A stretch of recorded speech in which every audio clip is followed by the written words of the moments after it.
So today we're going to talk about doing toenails.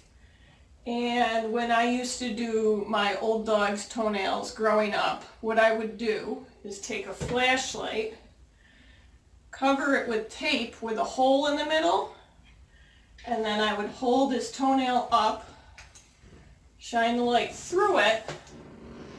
It works better there. It's going to work better in a dark room. And then you can see the blood vessel in the middle. Then I would take a Sharpie and mark his toenail so I would know not to go any further back than that Sharpie. That works really well. He had black toenails, so it would make me nervous to do his toenails at home, afraid of making him bleed. Luna has clear toenails, which makes it a little bit easier. For a dog her size, and most dogs, I like these nail clippers. It's important to have good sharp nail clippers so that it doesn't crush the toenail instead of clipping it. For very small dogs, you might want to go with, these are more of a cat style nail clipper. These are also good for dogs with very curled toenails that might be close to the pad. Since we've marked her toenail and she's very good, we can just put it in and clip. You can also kind of see from the bottom where the quick is. She naturally wears them like this. So generally, you can see where the end of the wear mark is. Place the clippers there, and you can cut straight up. Now that in the middle is the quick, and that's as close as you're going to want to go. You may want to have some clotting powder on. You can just use flour or cornstarch. But if you want to be very safe, you can purchase a Clottisol or Quick Stop powder.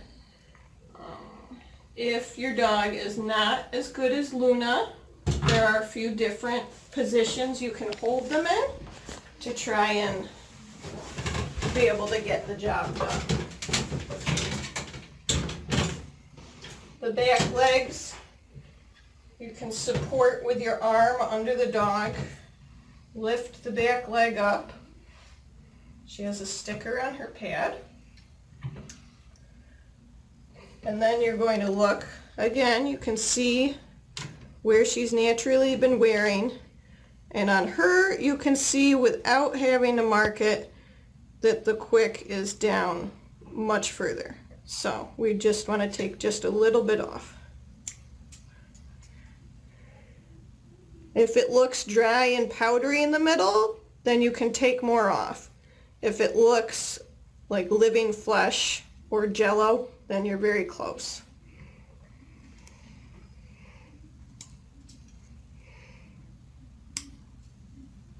It's always good to just take little bits at a time. You can always take more off.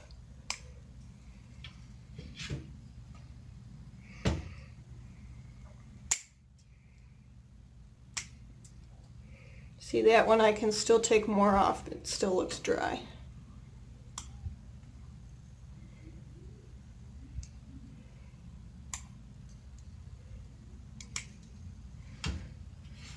If I was going to do the front legs with her standing, I would lift the leg back, being careful not to put tension on the shoulder too much.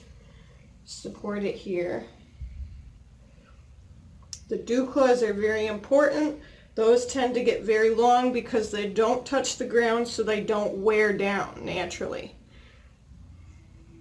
Some dogs have dew claws in the back, so you're going to want to check down here.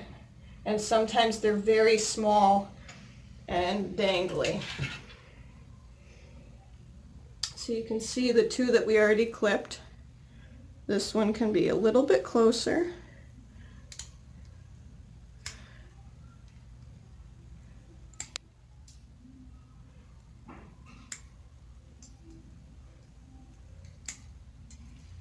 And then to get her other leg, I'm going to lift it up and I'm going to get the dew claw from this side. So I'm looking underneath the dog. And she's small enough that I can do the whole foot from this direction.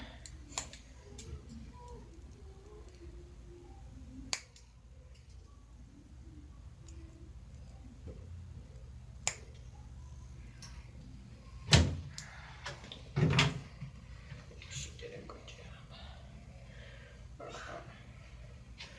Most of the time they're not going to be as cooperative as Luna. It's important to just hold them firmly, but not aggressively, just kind of like a firm handshake, so that they know that this is going to happen, but you're not hurting them or scaring them. You could also, if you had someone else to help you, you could hold the dog in your lap, sitting, and then they would be able to clip from the front while you restrain them. And if they were a little bitey, you could also restrain their face in this position. Another thing that you can do if you're working alone is it's always good to have a leash. And if you have a larger dog, you can leash them to a doorknob or another firm high point to help control them while you're working on them at home.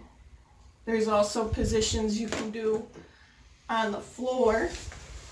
If you need to brush your dog at home and you're working without a table, you can get their hind end by positioning them alongside your body, supporting their arm underneath the dog, and this is going to allow you to hold on to them while you try and work on their tail and back legs. A lot of dogs don't like to have their tail brushed, and they're going to give you a hard time. This is a good position. Generally, the dog can't go anywhere, and you're able to get the job done quickly. Luna doesn't have much hair, but this is a common area for matting because when a dog sits, they create friction, which mats the hair on their back legs here. You also are going to want to check down here too, is another area that tends to be a problem. And always the tail. A lot of dogs get matting around the base of the tail here. I keep Luna's short, but she does have a little tangle down here. The comb is the best way to find mats, and then once you find one, if the comb doesn't go through it easily, you want to switch to your slicker brush, because that's going to just tease and separate the hair, but the bristles will bend before they put too much pressure.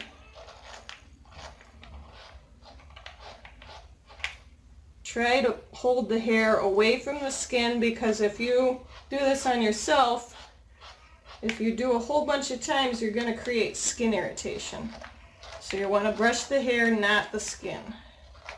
And then once you've loosened it up a little bit, you're going to go back with the comb and check that you've got all of the tangles out, all the way down to the skin. You want to feel skin pressure. A lot of times people brush at home, they use a slicker brush. They brush the dog. After a few swipes, they look much better. They look brushed out.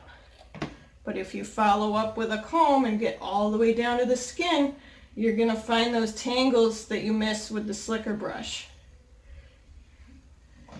Now if we want to work on her head, she's got some more hair here. So you want to be able to get the comb through. And when you brush, if you can take the collar off, that's going to be best. Because a lot of times you're going to get some tangles down where that collar rubs on their hair. Another area is going to be behind the ears. That tends to get really matted.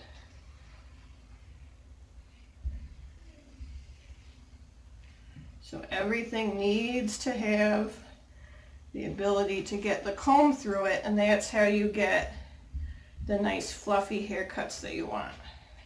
If we can't get a comb through it, then we can't get our comb attachments through.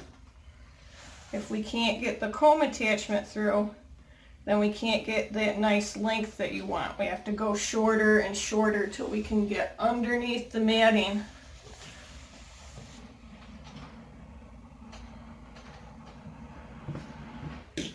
And sit, sit.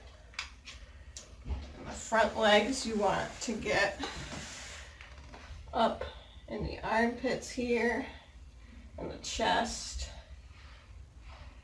Chest can be another area that mats a lot. Some dogs have a lot of loose skin here, and you need to be careful because it can go in between your tines of the comb, and then you might have a problem.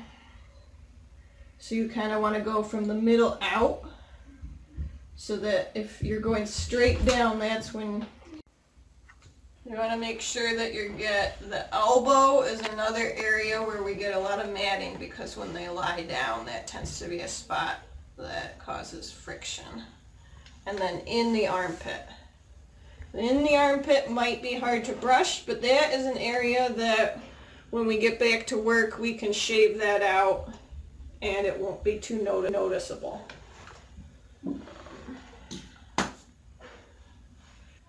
So now we've done some basic combing and brushing on Luna. If your dog has been without a haircut for a long time and is already fairly matted, you may need to just shave it at home. There are some vets and facilities that are still open for grooming. I don't have any that I know personally that I can recommend. But I would recommend, if you can get them professionally done, to do that. It's going to be safer. It might not look exactly like you want them to, but the chances of them getting injured is going to be less with someone that has had professional training than attempting it at home.